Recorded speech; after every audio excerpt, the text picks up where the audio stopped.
এঁকে বেঁকে শুয়ে আছে পাহাড়ি এক রাস্তা, পথের বাঁকে পথ হারালে পথ চেনাবে তিস্তা। হ্যাঁ, তিস্তা তো আছেই সারা রাস্তা গাইড করার জন্য। ভিডিওতে থাকছে একটা সুন্দর ঠিকানা, আর থাকছে গ্যাংটক সফরের একেবারে ভিন্ন এক পার্সপেক্টিভ। হ্যাঁ, আগে ভাগে বলে রাখি, এই হোটেল ম্যালের কাছে নয়, ম্যাল থেকে খানিক দূরে। এবার ভিউটা দেখুন। দেখছেন?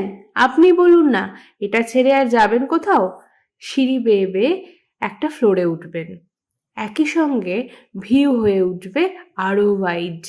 বিশাল বিশাল কাচের জানালা, আর বাইরে পাহাড়ের হাতছানি। ওয়েস্ট পয়েন্ট হোটেল থেকে একদম কাছেই। যারা ঘুরতে এসে শপিং পছন্দ করেন, ঘুরে দেখতে পারেন। সবার আগে জায়গাটাই ভীষণ সুন্দর, এত সুন্দর করে সাজানো গোছানো, আর চারিদিকের আলোর খেলা। হোটেলের চেনা ছবি তো পুরোপুরি বদলে গেছে, দারুণ লাগছে তো। দূরে তারারা নেমে এসেছে, সেই ভিউটাই তো এবার দেখাবো। আগে ঢোকা যাক। এবার দেখুন ভিউটা কেমন লাগছে। বেশ হাওয়া দিচ্ছে কিন্তু। এরই মাঝে বিদ্যুৎ বিভ্রাট, পুরো অন্ধকার। এরও একটা আলাদা সৌন্দর্য রয়েছে, যেটা যথেষ্ট উপভোগ্য। মোমবাতি জ্বলছে, তারই আলোয় যতটুকু দেখা যাচ্ছে আর কি।